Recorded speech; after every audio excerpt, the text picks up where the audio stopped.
टुनटुनी का जन्मदिन।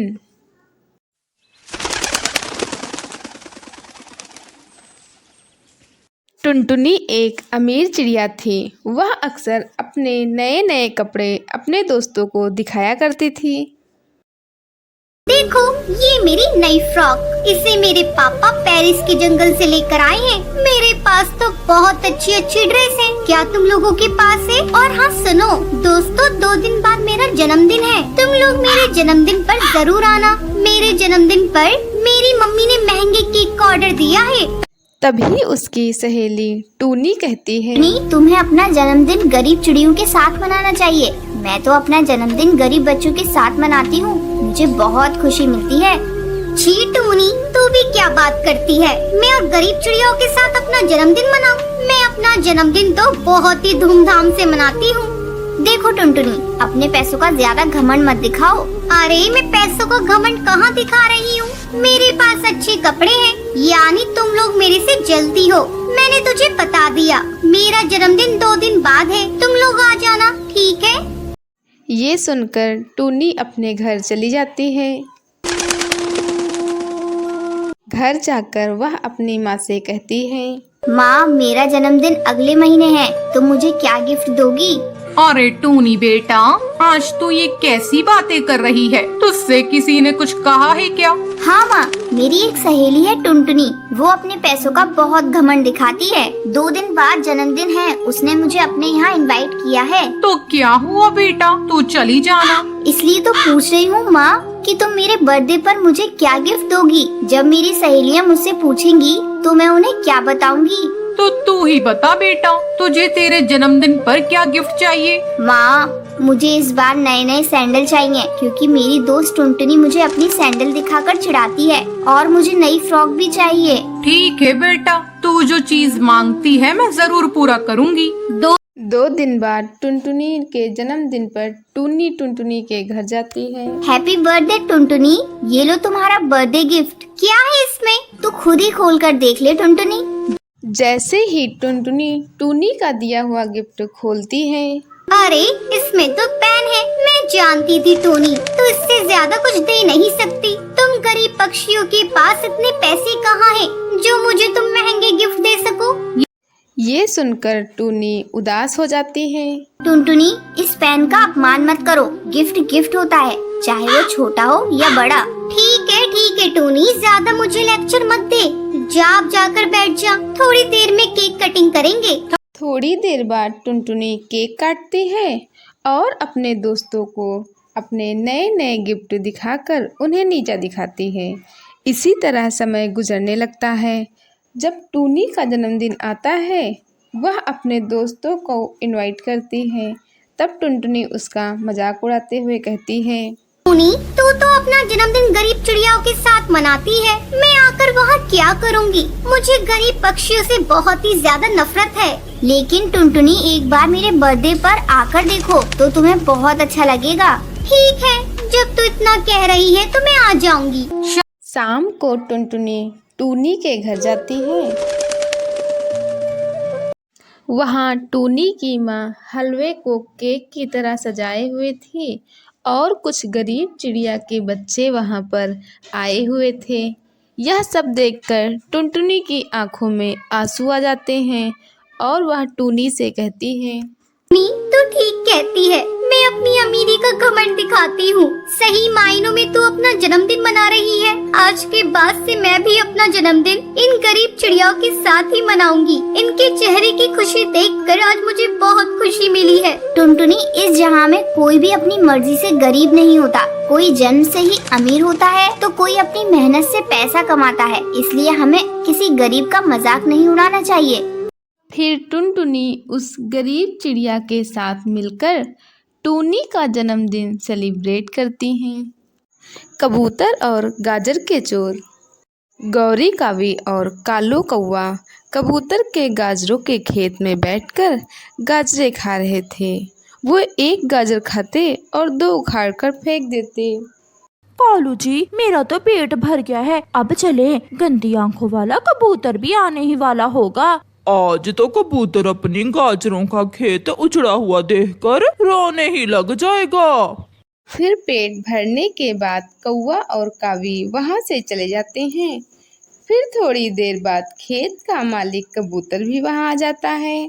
कम वक्त किसी चोर ने मेरी सारी ही फसल बर्बाद कर दी। गाजरें खाने के लिए होती हैं। उस चोर ने तो खाने के साथ साथ मेरी गाजरें खराब भी की हैं। रोता हुआ कबूतर चिड़िया के पास जाता है। चिड़िया, तुम्हें तो मालूम है मैंने अपनी गाजरों के खेत पर कितनी मेहनत की है, मगर कोई चोर हर रोज मेरी गाजरें चुरा कर ले जाता है। कबूतर भैया, हमारे जंगल में तो कोई ऐसा चोर नहीं है। शायद ये दूसरे जंगल के दुष्ट उल्लुओं का काम है। जिस दिन मैंने पकड़ लिया मैं छोड़ूंगा नहीं उस चोर को। फिर कबूतर लुहार पक्षी चाचा छमछम के पास जाता है। चाचा छमछम, मुझे एक अच्छा सा फंदा बना कर दें। ऐसा फंदा जिसमें फंस जाने के बाद पक्षी भाग ना सके। ये लोहे का फंदा है, तुम ये फंदा ले जाओ। जैसे ही कोई जीव इस फंदे से टकराएगा वो इस फंदे में फंस जाएगा। मैं चली मैं माँ के पास चली, मैं चली। ऐसे गीत गाती हुई गौरी कावी अपनी माँ के पास जाती है। माँ कैसी हो? कोई खाया पिया भी है या भूखी ही बैठी हो? क्या बताऊं बेटी, हमारे जंगल में तो सूखा चल रहा है। मैं तो कल से ही भूखी हूँ। माँ, आपने मुझे पहले क्यों नहीं बताया? आप मेरे साथ चलें। कालू ने गाजरों का खेत उगाया हुआ है, आप हमारे खेत से गाजरें खा लेना। कालू ने गाजरों का खेत उगाया है? मेरा दामाद जी इतना मेहनती कैसे हो गया? माँ, अब कालू बहुत मेहनती हो गया है, आप मेरे साथ चलें। मीठी मीठी गाजरें खाकर आप खुश हो जाएंगी। चिड़िया, आज जो भी होगा वो जरूर फंसेगा। मैंने अपने गाजरों के खेत में लोहे का फंदा लगा दिया है। कबूतर भैया, ऐसा ना हो कि चोर वो फंदा देख ले और तुम्हारा फंदा ही चुरा ले भागे। वो लालची चोर आज तो जरूर फंसेगा, वो फंदा नहीं देख सकेगा। कालू जी चलें, आज माँ भी मेरे साथ आई है। कालू बेटा, मुझे गौरी ने बताया है कि आपका गाजरों का खेत है। वही खेत कालू जी, जिससे हम रोज गाजरे खाते हैं, हमारा ही है ना? कालू भी समझ जाता है। हाँ, चलो सब मिलकर जाते हैं। फिर वो तीनों कबूतर के खेत में जाते हैं। माँ, ये गाजर खाओ, ये बहुत मीठी है। रुको बेटी, पहले ये वाली तो पूरी खा लूं। नहीं माँ, आधी खाकर आधी फेंक दिया करो, ऐसे पेट जल्दी नहीं भरता। कालू कौवा भी मजे ले लेकर गाजरे खा रहा था। माँ यहाँ आओ, यहाँ देखो, यहाँ तो केले और अंगूर भी हैं। लगता है ये फल कोई हमारे खेत में भूल गया है। बेटी, मुझे दो केले का छिलका उतार कर, कई दिन हो गए मैंने केला नहीं खाया। फिर जैसे ही गौरी केला लेने के लिए आगे बढ़ती है तो फंदा खुल जाता है और गौरी की पूंछ फंदे में फंस जाती है और साथ ही अलार्म बजने लगता है। अपना बड़ा डंडा लिए कबूतर चाचा भी पहुंच जाता है। गौरी की माँ और कालू कौवा उड़कर पेड़ पर बैठ जाते हैं। माँ, बचाओ मुझे माँ। कबूतर डंडे से गौरी कौवी की पिटाई शुरू करता है। मुझे नहीं मालूम था कि ये तुम हो दुष्ट कौवा, मेरी सारी फसल बर्बाद कर दी तुमने। माँ, बचाओ माँ। फिर गौरी की माँ हौसला करके वहाँ आती है। कबूतर बेटा, बस एक बार माफ कर दो मेरी बेटी को। मुझे सब मालूम हो गया है, इन्होंने आपका बहुत नुकसान किया है, मगर मेरे कहने पर एक बार माफ कर दो। हाँ माँ, मैं फिर कभी इस खेत की तरफ मुँह भी नहीं करूँगी। आज अगर तुम्हारी माँ साथ ना होती तो मैं तुम्हें जान से ही मार देता। फिर कबूतर गौरी को छोड़ देता है। फिर वह रोती हुई अपने घर चली जाती है। दो बहनों की खेती। टुनटुनी और पिंकी चिड़िया दोनों सगी बहनें थीं। टुनटुनी मेहनती थी लेकिन पिंकी लालची थी। दोनों एक दिन पेड़ की डाल पर बैठी थी। अरे पिंकी, मैं सोच रही थी कि हमें कुछ खेती करनी चाहिए जिससे हमारा गुजर बसर हो सके और हमें दाने की तलाश में न जाना पड़े। बहन तुम तो सही कह रही हो, लेकिन हम खेती करेंगे किस चीज की? हमें तो कुछ उगाना भी नहीं आता, फिर हम खेती कैसे करेंगे? तो उसकी चिंता मत कर, हम जंगल में आए नए बास चाचा से जाकर पूछ लेंगे, उन्हें बड़ी अच्छी खेती करनी आती है। बात तो तू सही कह रही है, चल बास चाचा के पास चलते हैं। इतना कहकर दोनों भुल्लाबाज के पास पहुंच जाती हैं। भुल्लाबाज अपना काम कर रहा था। बास चाचा, अरे बास चाचा, तुम क्या कर रहे हो? अरे कुछ नहीं, बस खेतों का ही काम कर रहा था। ऐसी दवाई बना रहा था जिससे फसलों में कीड़े ना लगे और मेरी फसल बहुत अच्छी हो जाए। लेकिन ये तो अच्छी बात है, फसलों में कीड़ा लगेगा तभी तो हमें कीड़े खाने को मिलेंगे। तुम तो बच्ची हो, बच्ची ही रहोगी, तुमको बस खाने की पड़ी होती है। अरे कीड़े तो हम एक दिन में खाकर खत्म कर देंगे, लेकिन हमें जिंदा रहने के लिए तो खेती करनी पड़ेगी ना, ताकि हम बरसात के मौसम में आराम से बैठकर खा सके। चाचा तुम्हारी बात बिल्कुल सही है, हम इसी काम से तुम्हारे पास आए थे। अच्छा, आज कौन सा काम था ऐसा कि तुम दोनों छोटी चिड़ियों को चाचा की याद आ गई? हम भी खेती करना चाहते हैं, लेकिन समझ नहीं आ रहा है कि हम किसकी खेती करें। अरे तुम दोनों को खेती करने की क्या जरूरत है? तुम दोनों मेरे यहाँ से ही दाना पानी लेकर चली जाना। चाचा हम भी मेहनत करना सीखना चाहते हैं। हाँ तो एक काम करो, मेरे पास मटर के बीज रखे हैं, तुम दोनों मटर की खेती कर लो। भुल्लाबाज उनको खेती के बारे में सब बता देता है। दोनों अपने घर के पास आ जाती हैं। जमीन बहुत अच्छी है हमारी खेती करने के लिए, हमें इस जगह पर ही खेती करनी चाहिए। पिंकी लालची किस्म की थी, वह कुछ सोचकर कहती है, नहीं नहीं, ये तो हमारे घोंसले से बहुत दूर हो जाएगा। तुम ऐसा करो, मेरे घोंसले के पास खेत बना लो, मैं वहाँ से उस पर निगरानी भी करती रहूँगी। अरे वाह, ये तो बहुत अच्छा रहेगा। दोनों चिड़िया मेहनत से खेत बनाती हैं, उसमें मटर उगाती हैं और एक रात बारिश होती है, जिससे मटर की फसल बहुत अच्छी आती है।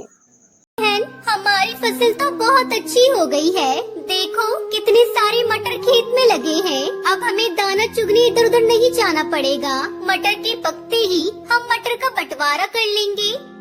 तुम सही कह रही हो, मटर पकने पर हम मटर का बंटवारा कर लेंगे। दोनों चिड़िया रात में अपने अपने घोंसले में सोने जाती हैं, तो पिंकी सोचती है, अगर मटर का बंटवारा हुआ तो हमें बराबर बराबर मटर मिलेंगे। क्यों ना मैं ऐसा करूं कि टुनटुनी से छुपकर थोड़े से मटर पहले से ही अपने घोंसले में लाकर रख लूं। वह यह सोचकर खेत की तरफ चली जाती है और मटर के कच्चे दाने उठाकर अपने घोंसले में रखने लगती है। रात भर वह यही करती है। ऐसे ही उसके पास बहुत सारे मटर के दाने इकट्ठे हो जाते हैं। अगली सुबह, हे भगवान, ये हमारे खेत की फसल कौन बर्बाद कर गया है? ऐसा लग रहा है जैसे कोई मटर चुरा कर ले गया हो। बहन होगा कोई कौवा चोर, चल तू इतनी उदास मत हो, जिसका नसीब का था वो ले गया। कुछ दिनों बाद दोनों चिड़िया खेत पर जाती हैं। अब मटर भी पक गए हैं, अब हमें बंटवारा कर लेना चाहिए। हाँ तो सही कह रही है। दोनों मटर के दानों को बांट लेती है और अपने अपने घोंसलों में रख लेती है। टुनटुनी अपने घोंसले में आकर कहती है, कितनी मेहनत से हमने मटर उगाए थे, लेकिन न जाने किसने चोरी कर ली। खैर जो भी हो, मुझे जितनी मटर मिली है ये मेरे लिए बहुत है। मैंने टुनटुनी को पागल बना दिया और उससे ज्यादा मटर हासिल कर ली। अब मुझे पूरे साल कुछ करने की जरूरत नहीं रहेगी। वह सो जाती है, लेकिन कुछ दिन बाद उसकी हरी मटर के दाने खराब हो जाते हैं और उसकी वजह से सूखी मटर भी खराब होने लगती है और देखते ही देखते सारे मटर के दाने खराब हो गए, तो वह बैठकर रोने लगती है। टुनटुनी उसके पास आई। अरे पिंकी बहन, क्या हुआ? तू रो क्यों रही है? बहन मेरे सारे मटर के दाने खराब हो गए हैं। लेकिन मेरे मटर के दाने तो बिल्कुल सही हैं। तेरे मटर के दानों को क्या हुआ? मैंने लालच में आकर उस रात हरी मटर के हरे दाने चुरा कर रख लिए थे। ठीक से पक्के न होने की वजह से वो मटर के दाने खराब होने लगे और उन्होंने बाद में सूखी मटर के दानों को भी खराब कर दिया। मेरा लालच मेरे किसी काम नहीं आया। मैं भूखी मर जाऊंगी। एक भी मटर का दाना नहीं बचा। तुझे अपनी गलती का एहसास तो हुआ, और हाँ, लालच करना बिल्कुल भी सही बात नहीं है। तो चिंता मत कर, मेरे मटर के दानों में से आधे मटर तू ले ले।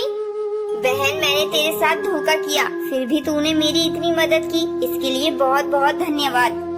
कोई बात नहीं, कम से कम तेरे लालच की आदत तो दूर हो गई। हम फिर से खेती कर लेंगे। टुनटुनी का मिट्टी का घर। एक घने जंगल में कई पक्षी अपने परिवार के साथ बसेरा करते थे। उसी जंगल में टुनटुनी चिड़िया अपनी 3 बेटियों के साथ रहती थी। उसका पति कालू कौवा दूसरे जंगल में काम ढूंढने के लिए गया हुआ था। कई दिन बीत गए पर कालू कौवा घर नहीं लौटता। मम्मा, मुझे भूख लगी है। आज आपने भोजन भी नहीं बनाया। सुबह से हमने कुछ भी नहीं खाया है मम्मा। कहाँ से बनाती भोजन? तेरे पापा जो अनाज रख कर गए थे वो सारे खत्म हो गया। उन्होंने कहा था जल्द लौट आऊंगा, पर अभी तक नहीं आए। मैं कब से उनकी राह देख रही हूँ। कुछ देर और रुक जाओ मेरे बच्चों। बच्चे भूखे थे और टुनटुनी उदास थी। तभी उसके पास उसकी पड़ोसन रसीली तोती आती है। क्या हुआ टुनटुनी बहन, आज तुम बहुत उदास दिखाई दे रही हो और बच्चों की भी आवाज सुबह से नहीं आ रही है। कोई बात है क्या? मेरे बच्चे कल रात से भूखे हैं। घर में अनाज का एक दाना नहीं। मैं भोजन कैसे बनाऊं? मेरे बच्चे भूख से तड़प रहे हैं। अभी तक इसके पापा भी घर नहीं लौटे। जल्दी आने को बोल कर गए थे, पर अभी तक उनकी कोई खबर नहीं। अरे टुनटुनी, तू मेरे साथ चल। मैं भुल्लाबाज से कहकर तुझे अनाज दिलवा देती हूँ। जब कालू घर आ जाए तो भुल्ला को पैसे दे देना। वह टुनटुनी को लेकर भुल्लाबाज के पास पहुँचते हैं। भुल्ला भाई, ये मेरी पड़ोसन टुनटुनी चिड़िया है। इसका पति दूसरे जंगल काम ढूंढने गया हुआ है। बच्चे कल रात से भूखे हैं। कृपया करके थोड़ा अनाज इसे दे दे। ठीक है रसीदी बहन, मैं तुम्हारे कहने से इस चिड़िया को अनाज दे देता हूँ, पर मेरे पैसे अगर समय से नहीं मिले तो तुम जानती हो। हाँ भुल्ला भैया, जैसे ही मेरे पति लौट कर आएंगे मैं आपके पैसे लौटा दूंगी। और रसीली बहन, आपका बहुत बहुत शुक्रिया। घर आकर टुनटुनी अपने बच्चों को भोजन बनाकर देती है। बच्चे खुशी खुशी भोजन करके सो जाते हैं। समय गुजरने लगता है। एक दिन भल्लाबाज अपने बदमाश कौवे के साथ टुनटुनी के घर आता है। अरे टुनटुनी, तू मेरे अनाज खाकर आराम से घर पर पड़ी है। चल निकाल अनाज के पैसे। अब तुझे 2 गुना पैसे देने पड़ेंगे। भुल्ला भाई, कुछ दिनों की और मोहलत दे दीजिए। मेरे पति अभी तक नहीं लौटे। आप थोड़ा तरस खाएं मुझ पर। मैं बेसहारा चिड़िया जैसे तैसे करके अपने बच्चों को पाल रही हूँ। अरे ओ कालिए, चल 1-2 हवाई फायरिंग कर और इसके घर पर अभी के अभी कब्जा कर और इसका सामान निकाल बाहर फेंक। टुनटुनी की तीनों बेटियां खेल रही थी। उसे देखकर कालिया कौवा कहता है, मालिक, मुझे तो ऐसा लगता है ये चिड़िया झूठ बोल रही है। इसका पति कहीं नहीं गया। ये सब आपके पैसे न चुकाने के बहाने हैं। मैं तो कहता हूँ इसके घर को छोड़कर इसकी तीनों बेटियों को साथ लेकर चलते हैं। इन्हें बेचकर हमें बहुत पैसे मिलेंगे। अरे पहली बार तूने ढंग की बात कही है। कालिया और भुल्लाबाज टुनटुनी के बच्चों को लेकर जाने लगते हैं। छोड़ दो मेरी बेटियों को, छोड़ दो। मैं सच कहती हूँ, मैं आपका पैसा जल्द चुका दूंगी। मेरे पति अभी यहाँ नहीं है। मैं झूठ नहीं बोलती। छोड़ दो मेरी बेटियों को। भुल्लाबाज टुनटुनी की एक नहीं सुनता। वह उसकी तीनों बेटियों को ले जाकर एक पिंजरे में डाल देता है। टुनटुनी अपनी किस्मत पर आंसू बहा रही थी। हे भगवान, जल्दी से मेरे पति को भेज दो, वरना मेरी बेटियों के साथ अनर्थ हो जाएगा। शाम होते होते कालू कौवा घर आ जाता है। टुनटुनी की सारी बातें सुनकर वह भुल्लाबाज के पास जाता है। ये ले अपने पैसे और छोड़ दे मेरी बच्चियों को। भुल्ला, मेरा नाम है भुल्ला, रखता हूँ खुल्ला, ला मेरे पैसे। टुनटुनी चलो, अब हम यहाँ नहीं रहेंगे। यहाँ भुल्लाबाज की नजर मेरी बेटियों पर पड़ चुकी है, वो कभी भी इन्हें नुकसान पहुँचा सकता है। कालू कौवा टुनटुनी और बच्चों को लेकर पास वाले जंगल में चला जाता है। टुनटुनी वो देखो, यहाँ बहुत ही गीली मिट्टी और मुल्तानी मिट्टी पड़ी है। तुम बच्चियों के पास बैठो, मैं अभी गीली मिट्टी लेकर आता हूँ और फिर उससे घर बनाएंगे। कालू कौवा गीली मिट्टी लेकर आता है और उससे सुंदर सा घर बनाता है। गीली मिट्टी का घर बहुत ही सुंदर दिख रहा था। फिर वे सब मिट्टी के बने घर में खुशी खुशी रहने लगते हैं।